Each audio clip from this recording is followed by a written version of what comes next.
Copyright 2025 Gabby Blue Entertainment, all rights reserved.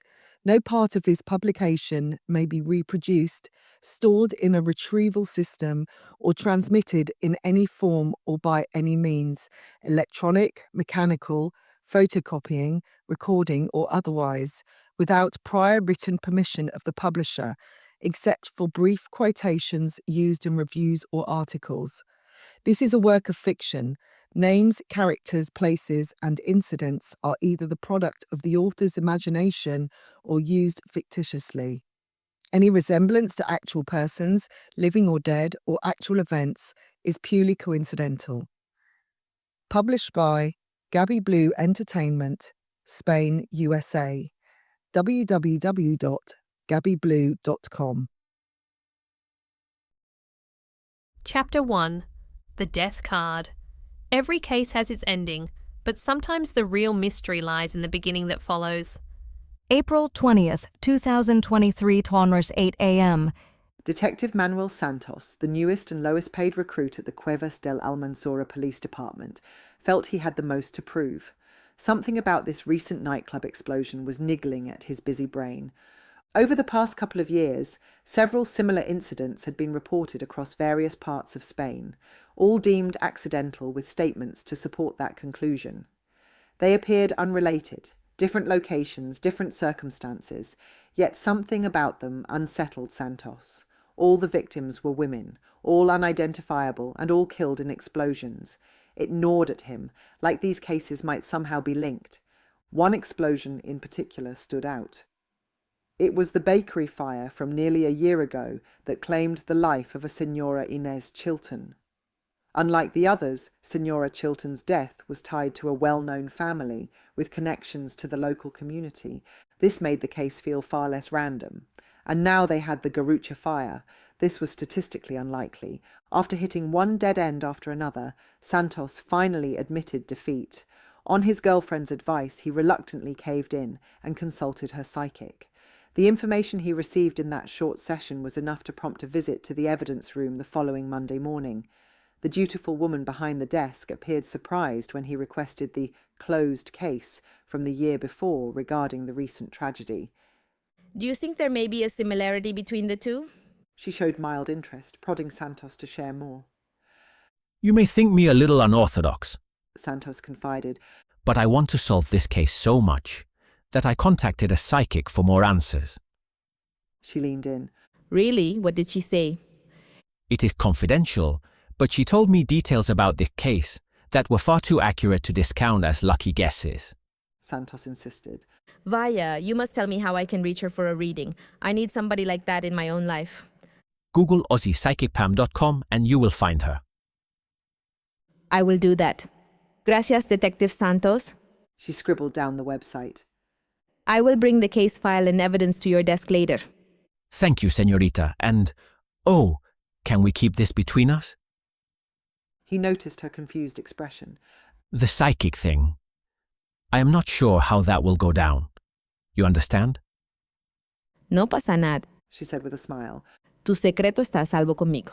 No worries, your secret's safe with me. Chapter 2. The Chariot Card. Forward is a decision, not just a direction. It begins the moment you choose to leave the familiar behind. Email from best-selling author Daisy Wilder in Pensacola, Florida, to her muse, Psychic Pam. April 7th, 2023, 1400 hours, UTC-5. Hey, Pam. Okay, I know I just emailed you like 2 days ago, but hear me out. This is important. So, I'm working on Chapter 17, which, first of all, why did I decide my book needed 47 chapters? Who do I think I am? George R.R. Martin? And I'm stuck, like, stuck. Like my brain is a browser with 72 tabs open, and they're all playing different YouTube videos kinda stuck. So, I have 2 directions I could take this in. 1. The main character gets abducted by interdimensional Viking warriors. Yes, I know I did this before, but this time they have enchanted battle axes. 2. She falls into a cursed hot spring and gets turned into a sultry, seductive centaur who now has to navigate a high-stakes royal court while being irresistible to every suitor in sight. Please tell me, oh great and wise Pam, what does the universe say? Is it Viking space raiders or a scandalous centaur seductress? Or should I just scrap the whole thing and open a taco truck instead? P.S. I know I said I was going to be more chill about emailing you, but we both know that was a lie. Your forever chaotic fangirl, Daisy. Email reply from Psychic Pam in London, England, cloaked with a false Australian location. April 7th, 2023, 2000 hours Greenwich Mean Time +1. Dear Daisy, blimey, you really know how to keep a psychic on her toes. So I had a little word with the spirits, consulted the stars, and even asked my last remaining hobnob, and it was a unanimous verdict: ditch the battle axes. I get it, they sound like a right laugh, but what the fluff? Have you considered weapon safety regulations? I'd say it's best to steer clear. That said, I love the scandalous centaur seductress. That's got bestseller stamped all over its glorious backside. But listen, my lovely, if you're going to do it, go all in. Make her the ultimate forbidden craving. Let those poor unsuspecting princes and princesses trip over their robes, scribbling tragic poetry about their unattainable equine goddess. Give her real struggles too, like awkwardly clattering through marble ballrooms or getting wedged in palace doorways. And if all else fails, I still fully back the taco truck plan on one condition: name a menu item after me, preferably something spicy, mysterious, and slightly questionable. Yours in psychic wisdom and pure, unfiltered nonsense, Psychic Pam. Liverpool Street, London, UK, cloaked as an Australia IP address. April 22nd, 2023, 22:18. Aussie Psychic Pam, whose true identity was UK-born Vivian Sykes, had one particularly devoted client, Daisy Wilder. She was an ambitious writer with an ADHD brain that ran at warp speed. What started as a LinkedIn request for a casual reading through chat had turned into a full-blown mentorship via email exchanges. During their 5-year online relationship, Daisy had gone from an aspiring author with a crappy government job to a best-selling author, largely because of Vivian's Psychic Pam guidance. Eventually, their casual readings had turned into a full-on creative partnership. Daisy was now what Vivian, or Psychic Pam, referred to as a VIP client. Daisy had access to Vivian's private email and regularly topped up her account, making Psychic Pam her well-paid literary life coach. To Vivian, reading for Daisy wasn't so different from being a personal trainer, except this role involved tarot cards, unique plot pitches, and ADHD life hacks advice instead of meal plans and workout schedules. If Vivian was honest, it was fun seeing her guidance appear in best-selling novels. She had always known she had a gift, but she hadn't realised how profitable it could be. Maybe there was something to this psychic business, at least from a financial standpoint. Even she had to admit her insights were more than just helpful, they were spot on. And Daisy's unwavering loyalty and the steady cash flow that came with it was all the proof she needed. But none of that mattered now. Vivian had shut it all down. Client ABC123 was the trigger to delete her alter ego, Psychic Pam, for good. At first, Vivian rationalised those odd calls from ABC123 as coincidental. People got attached, especially when they felt heard. Some callers just needed an outlet, someone to listen. That's all it had seemed when ABC123 first appeared in her chat several weeks ago.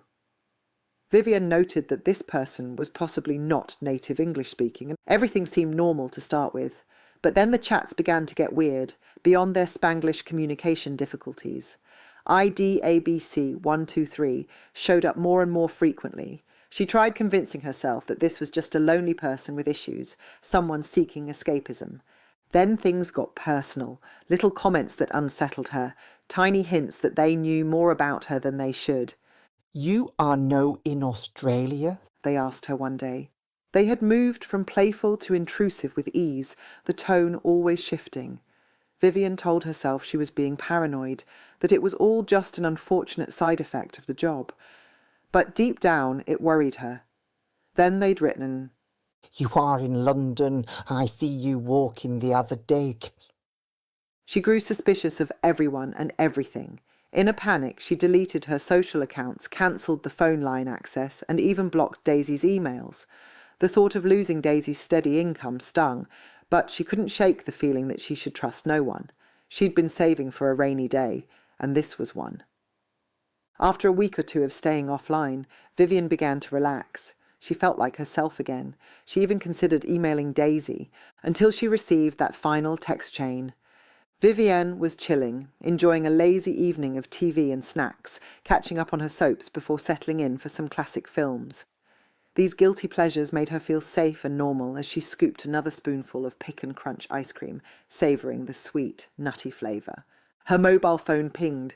Few people had her number, just her gay bouncer friend Bruno, her ex and her mother. She barely glanced at it before picking it up. Probably a sales call or Bruno checking in. But as she looked at the blue screen, her stomach made an uneasy flip. Caller IDABC123. Her heart slammed against her ribs. How did they get this number? Curiosity and dread warred inside her, but she had to open the message.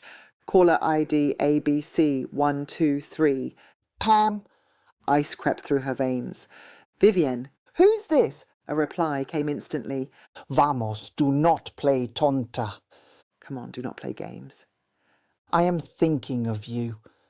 I am speaking with the psychic. Vivian's breath caught in her throat. I think you have the wrong number. She gripped the phone.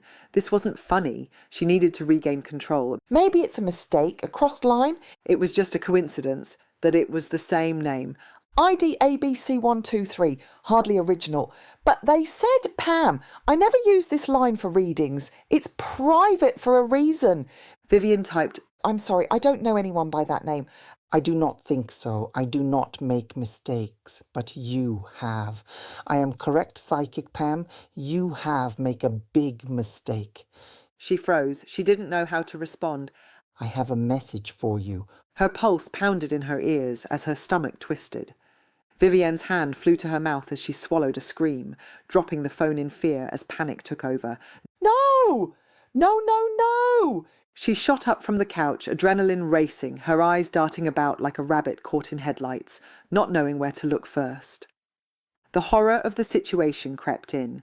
This person, ABC123, had gotten hold of her private number. What else do they know? Was she being followed? She grabbed her phone from where it had fallen on the floor. Her hands trembled as she looked at the screen, fumbling to block the call. How do I do it? Oh yeah, block. She pressed confirm and let out a breath. Good. Done. Gone. Everything's okay. It was just a prank. Okay, breathe. Vivian, get it together. Ping, ping. Messages started pouring in through a new chat, with the same name, one after another, each more threatening than the last. I blocked the number. How is this happening? I know where you are, Gee. I am coming para ti. Daddy, el reloj is ticking, tick, tick. The clock is ticking, tick, tick. You must pay for your mistake, Pam. Vivian ran to vomit in the kitchen sink. Was this someone from her old days at the club? Her mind raced, but she had no time to piece it together. The phone pinged again. You must be more careful what you say to Policia. El cuchillo, you know. The knife, you know. El jefe. The boss. Wants to know how you know so much. People who talk too much, they do not live long. You want to live? Silencio. Silence. Vivienne stared at the screen, breath caught, the text paused for several seconds. You hear from El Jefe very soon. Then quiet. She waited a few minutes to be certain they were gone, her fingers hovering over the keys, the weight of those words sinking in. El cuchillo. That word rang a bell. Where had she heard it before? Yes. She remembered there was a reading a while back. She had said something that sounded like chinchilla. Could that be the chat he meant? She had been on a roll, giving out information that came so easily, too easily. But during that reading, something felt off. As the chat ended, she didn't feel the usual rush of excitement she normally felt after a successful session. No, this time was different.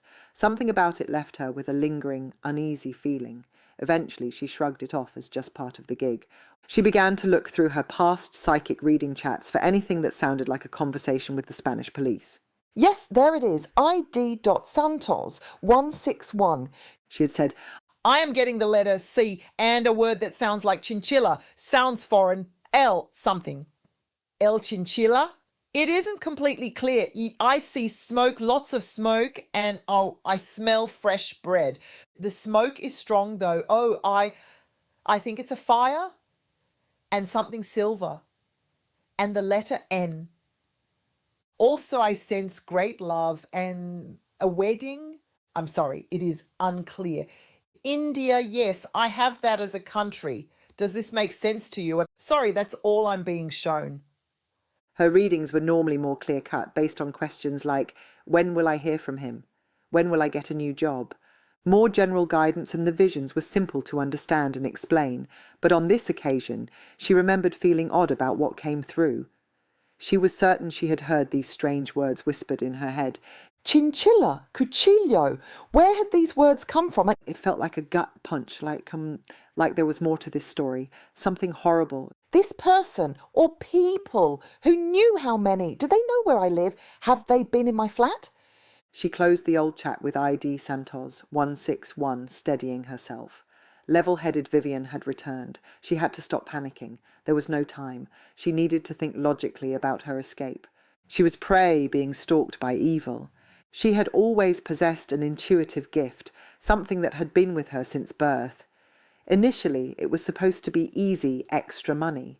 The fake Aussie accent and wig were just for fun, a playful new online persona she never imagined would gain any traction, let alone turn serious. What started as a trivial side hustle had blossomed into something profitable. The damage was done. She couldn't travel in a time machine and take back that reading. Had she said something on her socials that gave too many clues about her real identity? She had been getting more carefree lately, posting snippets of her psychic life, like photos of vague locations she saw when out and about, which bled into her personal life. It was now clear she'd gone too far. Vivian had to disappear, hang up Psychic Pam's wig for good, and it had to be right now. She felt sick at the thought she might have to return to dancing. The poll was always waiting, but she knew she couldn't sign up with any London clubs. IDABC 123 had invaded her private life. She felt violated, imagining some creeper lurking in her safe space. Vivian wasn't sticking around for whatever happened next. She swore she could feel her carotid pulsing in her neck. She impulsively whipped her phone at the living room wall. It smacked against the plaster with a thunk, bounced off the couch and clattered onto the floor. For one glorious, fleeting moment, she felt triumphant. There! See how you like that? But then she remembered herself. Oh, sugar, my phone! She scooped it up gently, as if rescuing a fallen baby bird. She flipped it over to check the screen. A crack, a nasty one, spiderwebbing across the glass. No! Before she could spiral further, another ping shattered the silence. Startled, she dropped the phone again. It hit the floor. Another clunk, another ping. This weird love-hate relationship with her phone was getting schizo. She prayed she hadn't destroyed it. Ping, ping, ping. The machine gun-style alert pings kept coming. Tears coursed down Vivian's face. Emotion overload. She was angry, terrified, and mourning the life she had been forced to give up, all at once. And now she'd probably broken the only device that could be used to call for help. She picked up her mobile gingerly for the second time and examined it. The screen was damaged but still functional. She could still read it. Thank God. She refused to look at ABC 123's new messages and freak herself out all over again. Another ping. She let out a half sob, half hysterical laugh, resisting the urge to throw it at the wall again. Rational Vivian resurfaced. Just forget about the damn phone. She had enough savings to get by for a few months, 6 months if she was frugal, plus there was still room on her credit card to get her far enough away. But where? Vivian began rushing around the apartment like her hair was on fire, throwing on an all-black outfit and an oversized hoodie to cover her head. I probably resemble the stalker who's stalking me, she thought. She grabbed her backpack, tossing in the essentials, her passport and extra cash. There were already items inside of it, but she didn't pause to check. Whatever they were, she figured they'd probably come in handy. Oh my God, how did I get here? What is happening? Vivian was a nice girl who didn't make enemies. How could someone want me dead? She had to go. Now, just before she zipped her bag, she grabbed her trusty psychic Pam wig and glasses. They had lifted her from poverty and she couldn't bring herself to let them go, even if she never wore them again. Vivian turned the apartment lights out one by one, from the kitchen to the living room to the bedroom, giving any outsiders the impression that she was heading to bed. Cracking the door open a little, quiet as a mouse, she scanned the darkened hallway. She saw it was empty and tiptoed out of her apartment, racing along the corridor and down the stairwell. She slipped out through the emergency door exit into the darkness, making her way along the back streets. She kept peering over her shoulder as she hustled toward Liverpool Street Station. She arrived there without incident and boarded the Stansted Express, going directly to the airport. Vivian settled in her seat and repeated the Ho'oponopono blessing. "I'm sorry, please forgive me, thank you, I love you." She used it whenever she felt stressed, and it always did the trick. She was sad about giving up her Psychic Pam character, but it was time to usher in her real identity as Vivienne Sykes, or possibly resurrect her dancer persona, Vivienne Valentine. She steeled her mind to reframe this uncertain new chapter as exciting rather than frightening, and trust the universe, wherever it would lead. Chapter 3. 5 of Pentacles card. Left in the cold, with nothing but a question, and the courage to walk where no light leads. Pensacola, Florida, USA. April 19th to 21st, 2023, 9 a.m. From her Pensacola high-rise condo overlooking the Gulf, best-selling author Daisy Wilder was sweating in her swanky leather office chair, despite the frigid air conditioning. She was a frantic woman, tapping away at her Mac keyboard in hot pursuit of her online muse, Psychic Pam. It had been several days since Daisy had seen any sign of her online. Her short-term memory may have been poor, one of her ADHD quirks, but there was no way she'd have forgotten the email address and WhatsApp number she'd been using for career guidance for the last 5 years. Where is she? Daisy panicked aloud to her only audience, Teddy, the goofy stuffed animal meant to mimic the look of a celebrity designer dog. He peeked out the top of the hot pink Birkin bag she took with her everywhere. Daisy thought she looked posh, but this came off as eccentric and she fooled no one. AussiePsychicPam.com and her website email had vanished. She kept typing in the link, hoping for a different result, but the same message appeared. This site does not exist. Daisy was convinced the success of her new book, Cosplay Confidential, hinged on Psychic Pam's next reading so that she could write the final chapter. She believed Pam's insight was her secret source for everything, from story plots to character arcs to contract negotiations. But the psychic never took credit. Daisy, it's all you, darling, she'd insist in her thick Australian accent. Daisy took it for granted that Cosplay Confidential would go the way of her 4 previous bestsellers, with Pam's guidance. And now this. Abandonment. She already had abandonment issues. This wasn't helping. For the first time in her career, she was missing deadlines. Her literary agent and publishing editor were ringing her phone off the hook. She sent them to voicemail. She couldn't admit the painful truth. She had writer's block. Instead of writing, Daisy lay on the couch for hours, staring at mindless TV, unshowered, with empty DoorDash containers strewn about. She'd been binge-watching her favourite British cosy mystery series, Sherlock, and in hour 5 of her streaming binge, the answer to the Psychic Pam dilemma hit her. I need to solve this mystery the way real detectives would. By design, Pam had always been guarded in revealing much about her own life, as was Daisy, who kept her real-life image offline and never did public appearances. Even Psychic Pam had no idea what Daisy looked like. It was safer that way. But Psychic Pam's occasional eccentricities bubbled up, which amused Daisy, especially her reluctance to swear. What the fluff? She would exclaim in place of the F-bomb. Daisy vowed to write these Pamisms into one of her stories someday. In all the sessions she'd amassed, and she'd saved them all, she knew there had to be some clues as to her whereabouts. She wondered if Pam was even her real name. With this renewed sense of hope, Daisy's vigour returned. She set to work building Psychic Pam's life on a crime board, inspiring herself by connecting the dots with red yarn, just like she'd seen on TV. Ambience is everything, she thought. Pam's Facebook banner profile had flagged her curiosity in the past, and she'd saved that image to her hard drive. On it was a montage of the same postcard, layered in different angles. It looked like some exotic locale. Did this place hold some special significance for her? Daisy could see the edges of some letters. Was it the name of a place? The first letter looked like a V. The picture had a tower-like structure set against a sunset over the sea. She did an image search. It was the exact match for a tower in Villaricos, Spain.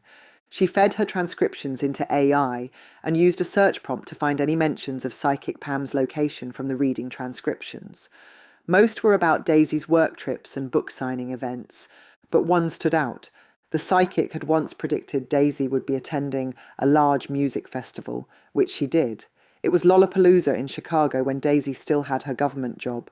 She'd been assigned to write protest lyrics for some hot new rapper who was performing there. He had risen in popularity thanks to his NGO funding.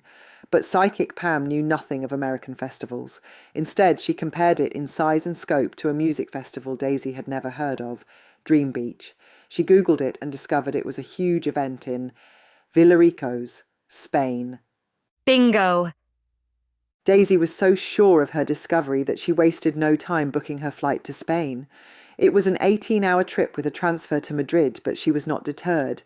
She could be myopic when she wanted something badly enough, or when she was writing her books. And she wanted answers to her book's last chapter, and answers to her long-time online friend's backstory. She felt it was about time she learnt the truth. And she wagered Psychic Pam knew she was coming to find her. Possibly rescue her. Daisy boarded the plane, flashing a gaudy, fake diamond wedding ring on her left hand. She felt safer whenever she travelled alone, if she could telegraph to the world that she was married. She was well aware of the male attention she attracted with her Tinkerbell face, figure and fiery long red hair.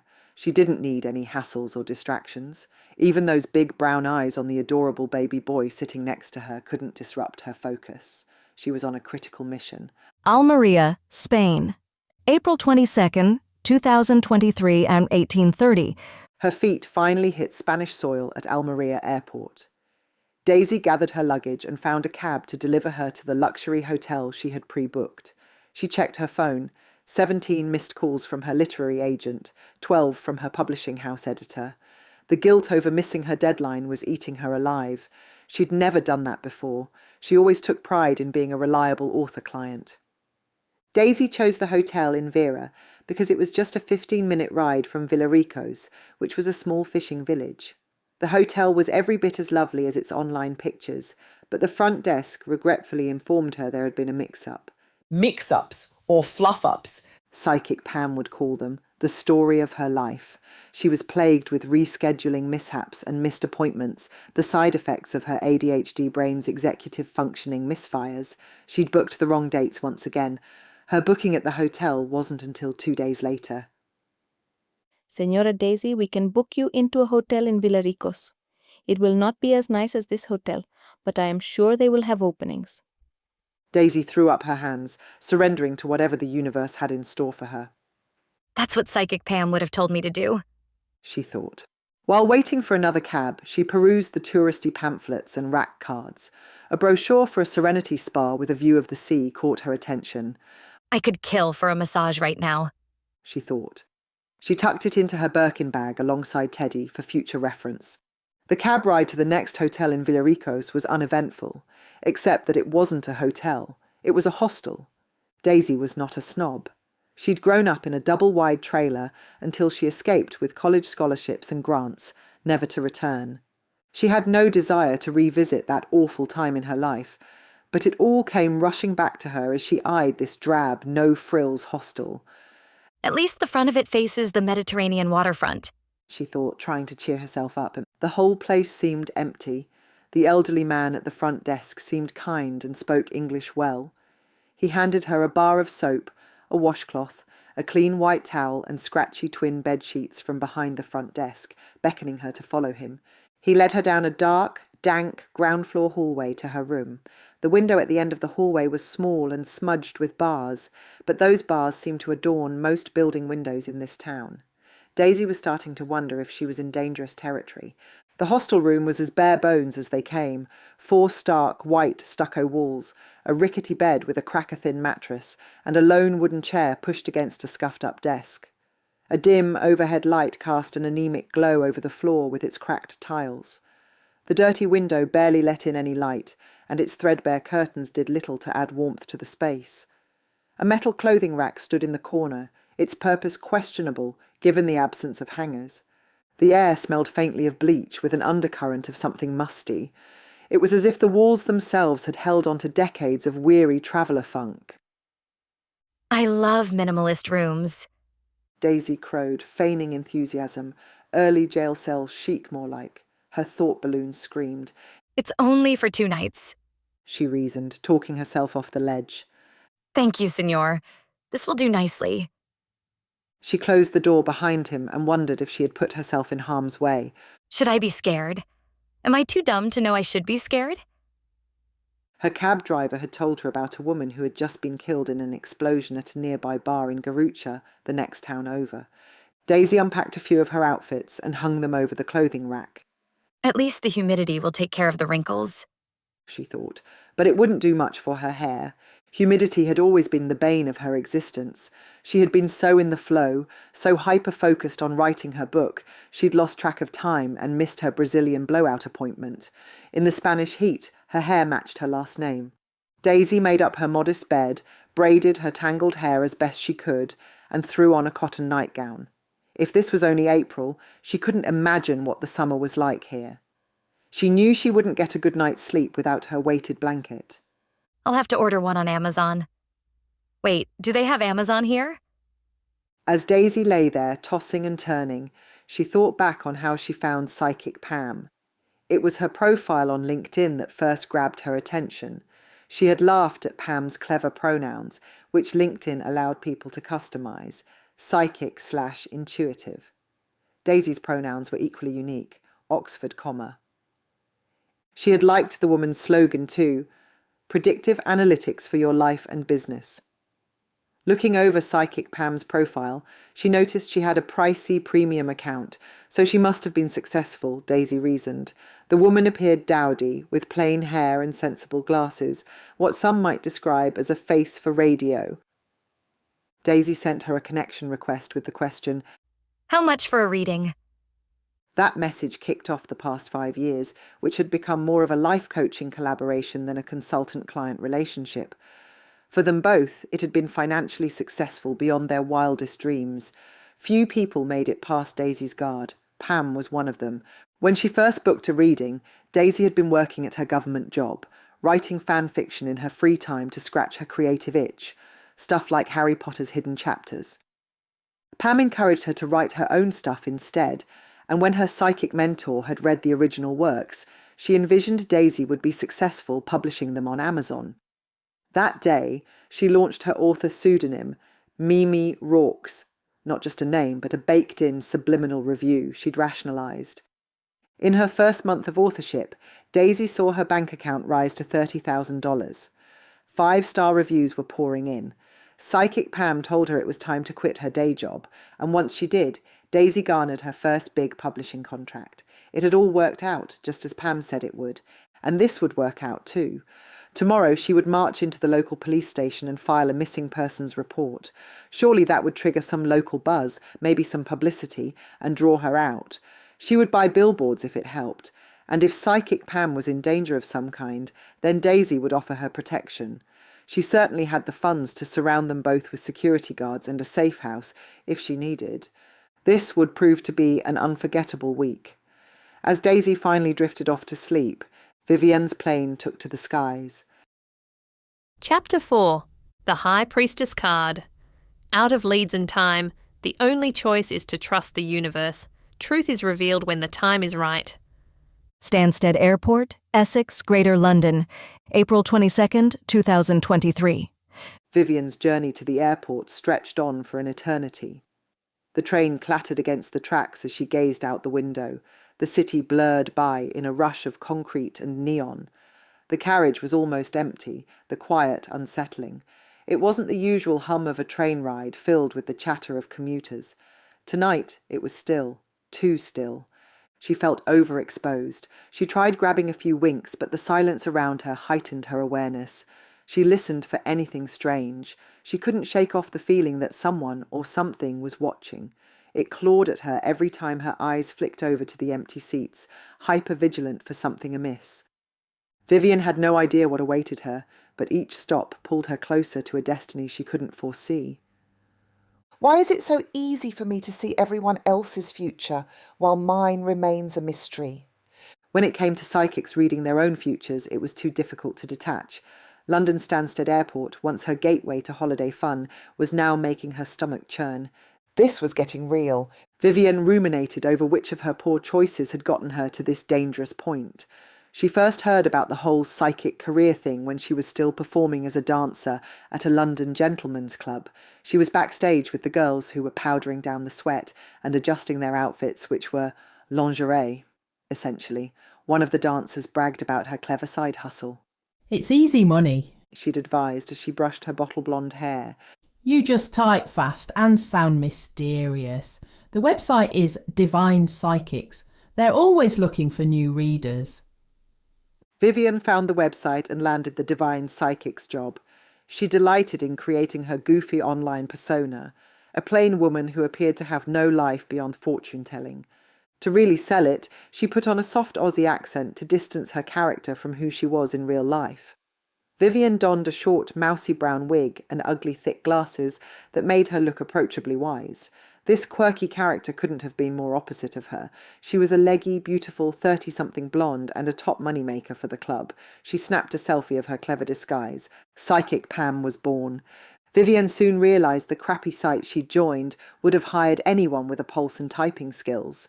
The trick was to keep callers online long enough for her to pay the rent after Divine Psychics took their generous cut in sales. Although she had a natural gift and could always read people well, she hadn't considered making this a career option until now. It was the perfect way to escape the horny old goats at the club where she danced, the obese, sweaty businessmen who thought flashing a 50 made them gods, the sad, lonely divorcees who needed someone to listen and pretend to care, and the swarthy foreigners who bathed in cheap cologne. With her psychic clientele, she didn't need to see them to read them. Spirit was her sight guide, and it was real. Her Psychic Pam character kept joining better-paying sites until one day she had her epiphany. She could just do it all herself. No more middlemen, no more sharing her profits. She set up AussiePsychicPam.com, bought a Skype number, and began her new independent life. It was just her, the keyboard, and an endless stream of people eager to trust her with their fates. She finally had the funds to quit that awful club. No more dealing with Eddie, her lecherous club owner, who wielded his power like a weapon to have his way with her. She shuddered at the thought of him. It hadn't ended well. Vivian's incognito psychic job gave her safety and security. Everything was texted in a chat or was a phone call. No one saw her real face, and no one ever questioned her Aussie accent, probably because she'd perfected it from years of watching Neighbours, so it must have been half decent. But as she gained confidence, she expanded her social media appearance, showing her disguised face in a handful of the videos. She saw now that she'd gotten too carried away with her Instagram reels and frequent updates. If only she could take it all back. As the train sped through the tunnels, Vivian realised she had no clear strategy, and that was a bigger worry. By the time the train pulled into Stansted, her mind was spinning with possibilities. The doors finally opened with a hiss. Vivian stepped out, taking a deep breath as if the air in the terminal would somehow reset her. She couldn't remember the last time she'd had a proper rest, but sleep was out of her reach. Her mind was far too tangled in this mess of uncertainty. She made her way through the hustle and bustle of the crowds. Her only focus was on finding an airline ticket desk. Up ahead, she spotted a familiar logo that looked promising. As Vivian reached the ticket counter, she had to face the inevitable. She had no idea where she was going. Luann, the rep, stood behind her desk, beaming like a Disney princess on a sugar binge. Radiating the giddy thrill of a lottery winner, she chirped, "Good morning, madam. Welcome. How can I help you today?" Her voice was bursting with an energy that Vivian couldn't begin to match. Vivian croaked, I'm good. Her vocal fry matched her looks. I need a ticket. "And where would you like to go, madam?" Luann asked, clacking at the computer too enthusiastically. Catching her reflection in the metallic wall behind the counter, Vivian was appalled. She was a right mess. She tried patting down her frizzy hair, which looked like she'd battled a thorn bush. Her smeared eye makeup, blotchy skin, and unbrushed teeth screamed homeless woman, the polar opposite of this perky agent who looked like central casting for an airline print ad. Hello, madam, are you okay? The representative's voice broke through her brain fog. I need a ticket. Yes! Luann said. Got that the first time. She thought, her tight smile now a robotic twitch, her jaw straining to keep it in place. She was losing patience, but her customer service training held firm. Where would you like to go today, madam? She repeated. Vivian hesitated, scanning the large digital destination board. I don't know. What's the earliest available? Luann went back to her keyboard, her acrylic nails clicking louder with each exaggerated keystroke. She wanted to be rid of this moron as soon as possible. Vivian wished someone could decide her destination for her. Universe, where am I going? She asked. Luann tilted her head to the right, looking at her with the pity one shows the less fortunate children in the free school lunch queue. I have a flight to Alicante, Spain in 1 hour. If you are quick, you can still make it. Okay, yes, that's great. Yes, Alicante it is. Yay! Vivian said, lifting her tired arm in a mock cheer, knocking her purse onto the floor, loose change scattering in every direction. Yay! Be gone! Get out of my sight, feral gremlin. Luann thought behind her customer service smile, mentally fee-breezing the air of her presence. Vivienne played pick-me-up with her purse contents littering the floor as she thought about where she'd go beyond Alicante. Universe, give me a hint. Passport, please. Luann said, ignoring that Vivienne was still out of sight, retrieving coins, lipsticks and credit cards from the floor as quickly as she could. Vivienne sprang back upright with her reclaimed purse in her hand. She reached in and pulled out her passport, handing it to Luann. A postcard she'd tucked inside of it a while ago fell out and onto the counter. It was an old postcard her gran once sent her that looked like the kind of exotic trip she would take someday when money was no object. It boasted a sunny Spanish harbour with the words, "Hola from Villaricos." Vivienne treasured it so much so, she'd used it as her banner image on social media when she was still Psychic Pam. A lifetime ago, it felt like. Is Villaricos near Alicante, Spain? She asked. The Dream Beach crowd always seem to book flights to Alicante, and that's held in Villaricos. Luann shrugged. Was this her sign from the universe? This couldn't be a coincidence. As the saccharine-sweet Princess Aurora handed Vivian her boarding pass, she felt this wave of certainty wash over her, with a side wave of bladder pressure. She hadn't seen a bathroom in hours. Having to wee was all she could think about. She prayed she'd make it through the baggage check. Her flight was boarding soon, and she had to get through security and hit the nearest loo. She couldn't afford any delays. Stepping through the body scanner, the security guard paused, scrutinising her every move. Did he recognise her from her pole dancing days, or was this something more?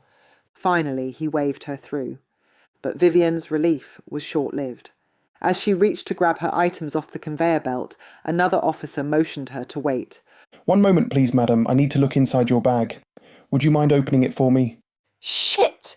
Vivian mouthed as she opened her backpack. He reached into her bag a tad too happily, a kid with a candy jar. She thought she caught the faintest curve appearing at the edge of his mouth. Is he smiling? Is he enjoying this torture? What the fluff? She almost blurted it aloud as the guard pulled out a long, cylindrical object. Vivian felt like everything was moving in slow motion, the way people described experiencing a car accident, as she watched the humiliating situation unfolding before her. He was holding her vibrator. Oh my God! I forgot that was in my bag. Does he not know what it is? Her eyes widened as he started waving it up and down like he was hoping to uncover a hidden treasure. Well, that's a goner. After this invasion of privacy, she could never again rekindle her intimate connection with her battery-operated boyfriend. Her discomfort continued as the officer began pulling out Vivian's lacy underwear, one by one. God, I hope it's all clean, she thought. Her discarded sex toy remained loud and proud on display for any passers-by to see. One cheeky lad snapped a picture of her ego's murder scene with his mobile. Vivian feared her life's most embarrassing moment, so far, would become a viral meme.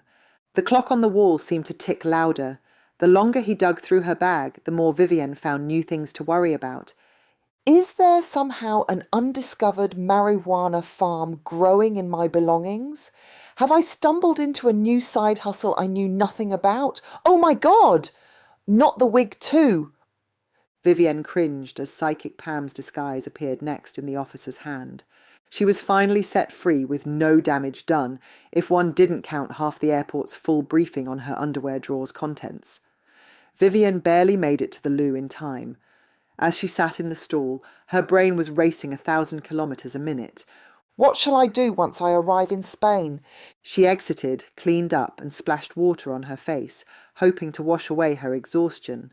As she looked at her reflection in the mirror, she took inventory. Her fake lashes were barely hanging on, and one of her hair extensions was falling out. Vivienne wrestled her hair into a bobble, twisting the knotted chaos into a surprisingly decent-looking casual pineapple bun. She took a measured breath and hurried through the doorway toward the gate, oblivious to the human bouncy castle blocking her path. She collided headlong into the chubby Meatwall's expensive suit and ricocheted off him. He reeked of old man's aftershave. The stout man instinctively grabbed at his silk lapels as if bracing for a fight. His shiny shoes squeaked against the floor as he regained his footing, and he staggered back a step, letting out a gruff, offended grunt, his face twisted in annoyance. The recognition hit Vivienne like a second collision. Fancy meeting you here, he sneered. Oh God, Eddie! He grabbed her arm as she tried pulling away from him. She attempted to slap his face with her free hand, but he leaned back, just out of reach, like Neo dodging bullets in the Matrix. Eddie refused to loosen his grip, digging his nails deeper into her and shaking her roughly. She felt the pineapple bun atop her head shaking loose. You owe me a big apology, Vivian Valentine, he growled. She put her free hand flat on his chest, struggling to push him away. It wasn't the first time. I suggest you let the lady go, came the crisp voice of a stranger. Each word was clipped with upper-class precision. With an air of effortless authority, he yanked Eddie's other arm behind his back, the pain forcing Eddie to release Vivian's sore arm. Mind your own business, Eddie yelled at him without conviction as he started backing away. At heart, he'd always been a coward. Shall I call security? The stranger stared him down. Eddie stepped back more, realising he'd lost this battle. But not the war. He locked eyes with Vivian, leaving her with his parting promise, words that would haunt her whenever insomnia struck. You won't escape me forever, Vivian Valentine. Shaken, Vivienne spun on her heels and strode purposefully toward her gate. She was focused on catching her flight, which was already boarding. There was no time to dwell on Eddie, nor his next move. The kind stranger ran to catch up with her. Are you okay, miss? Vivian finally looked up at her newfound hero. She was stunned at how impossibly handsome he was. He reminded her of Ryan Gosling at his peak hotness. I'm fine. Thank you. He's just an old co-worker who can't take no for an answer. Thank you for intervening, she said, keeping up her brisk pace.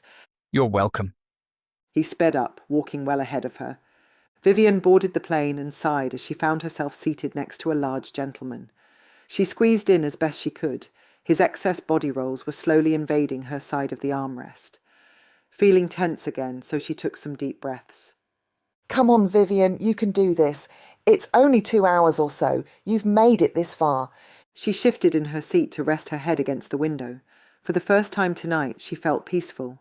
The plane took to the sky and Vivian closed her eyes. She ignored all offers of food or refreshments. Her mind and body begged for rest, and she just let go. For now, she was safe and free from ABC 123. Whatever was awaiting her when she landed, she'd worry about it then.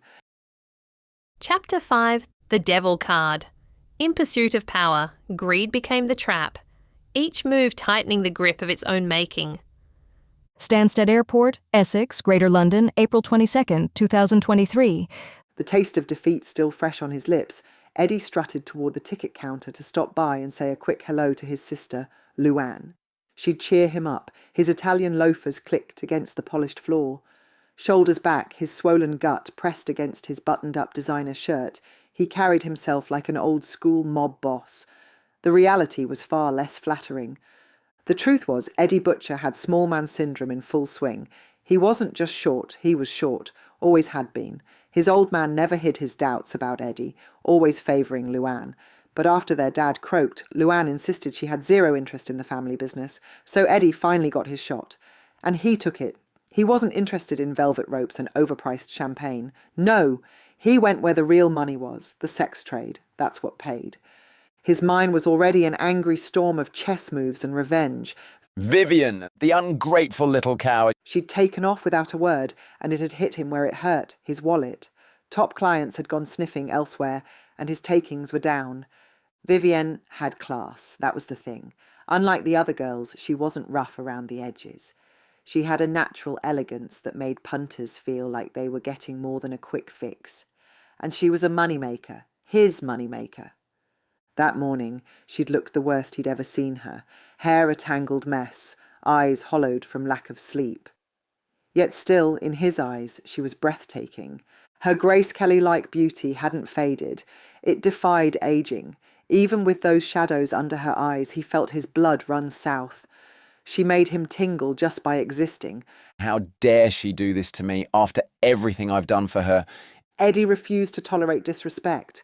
People had overlooked and underestimated him his whole life, but he wasn't having it anymore. Not from Vivian, not from anyone. She would be nothing without him. She had resigned from the club as if it meant nothing, like he meant nothing. Had she forgotten it was he who gave her that stage, that chance, that spotlight when no one else would? He had seen something in her, something worth shaping. And this was how she repaid him. She didn't even realise she was on borrowed time. There were plenty of others, younger, more willing, more grateful. She thought her looks would carry her forever, but he knew better. He could already see the cracks. A few more years and she wouldn't be special anymore. Then she'd come crawling back. They always did. They all learned in the end, especially the ones like her, who thought they were too good. He tried to warn her, didn't he, that night in the dressing room? He'd tried to show her something real. She was stiff, cold, acting like she didn't want it, but that was nerves, fear of intimacy. He was trying to help her, a hand on her hip, a little push against the wall, letting her know she still had value. She was lucky it was him. Someone else might not have been so gentle. And then when she lashed out, clawing and screaming like a lunatic. He'd walked away, out of respect. His pride was wounded, not hers. And now she wanted to pretend like he didn't exist. Act like he was the villain in her story? Oh no, she'd made a mistake, a big one. And he wasn't going to let her forget it. She needed to be reminded of who she belonged to, who made her, and who could so easily break her. Luann, head bowed, was working her keyboard, typing away methodically. She looked calm and in control, like she always did when she was in work mode. Looking at her from across the room, he felt a quiet admiration. She was the only person in the world he really trusted. That kind of loyalty didn't come easy in their line of work, and it certainly didn't come from anyone else in his life. Yes, Luann had always been their dad's favourite. Everyone knew it, but Eddie had never resented her for it. She earned that place. She'd looked out for him from the start, shielding him from their father's mercurial moods and punishing fists, smoothing things over when Eddie got himself into trouble. Luann was his anchor in a world that never quite made space for him. Their bond was strong enough that they could have been mistaken for twins, if not for the physical contrast. Blonde-haired Luann stood tall and poised. She had a cool, commanding presence like their father. Eddie, on the other hand, inherited their mother Elsie's dark looks and stocky build. Elsie Butcher had died when they were kids. Eddie's memories of her were more impressions of scents and sensations than anything concrete. Her lavender perfume, soft hands, and hushed lullabies in the night. Their dad, Eric, held on for a while after, but his grief hardened him. He had built an empire in the club scene that was sleek and elite.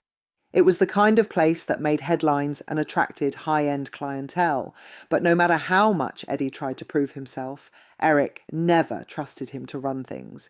Eddie had grown up outside the circle, always reaching, never quite welcome, too short to be seen as a threat, too volatile to be a leader. He knew what they all said, that he was too much like his mother in all the wrong ways. So Eddie built a shield. Around everyone else, he was sharp edges and stone walls. The boss, the enforcer, the man you didn't question. He had to be. That tough exterior had kept him alive, earned him respect, and finally power. After Eric's death, he took over the business and ignored the rearview mirror. Stripping away the glitter, he made it grittier, riskier, and more profitable than ever. The once polished VIP lounges transformed into exclusive underground venues. They were now places where people could get anything they wanted, for the right price. The money rolled in faster than ever, and while some whispered that he'd cheapened Eric Butcher's legacy, Eddie didn't care. He'd finally made it inside the circle, only now he was the one drawing the lines.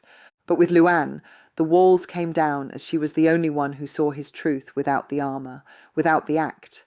Luann understood the boy he'd been, the man he was trying to become, and everything he carried in between. He didn't need to perform with her, he could just be. Luann never judged. She never tried to change him or fix him. She simply made space for him, the real him, and that was more valuable than anything money could buy. She didn't belong in his world, and that's why she was the only thing in it that felt pure. Sensing someone's approach, Luann looked up from the screen. Her voice slid into that sugary tone reserved for customers. It was a mix of a beauty pageant host and a receptionist trying too hard. Good afternoon. Welcome to... She trailed off, squinting. Bloody hell, Eddie! Her entire demeanour changed in an instant, the saccharine sweetness vanishing as she leaned over the counter closer to her brother. Her posture dropped an inch, and her eyes lit up with gossip-fuelled mischief. Didn't expect to see you here. Thought you were flying out from the city. Eddie gave a shrug, keeping it casual. Yeah, that was the plan. Had to change the date last minute. Fewer options this way. Bit of a trek, but got there in the end. He forced a yawn for good measure. Long morning.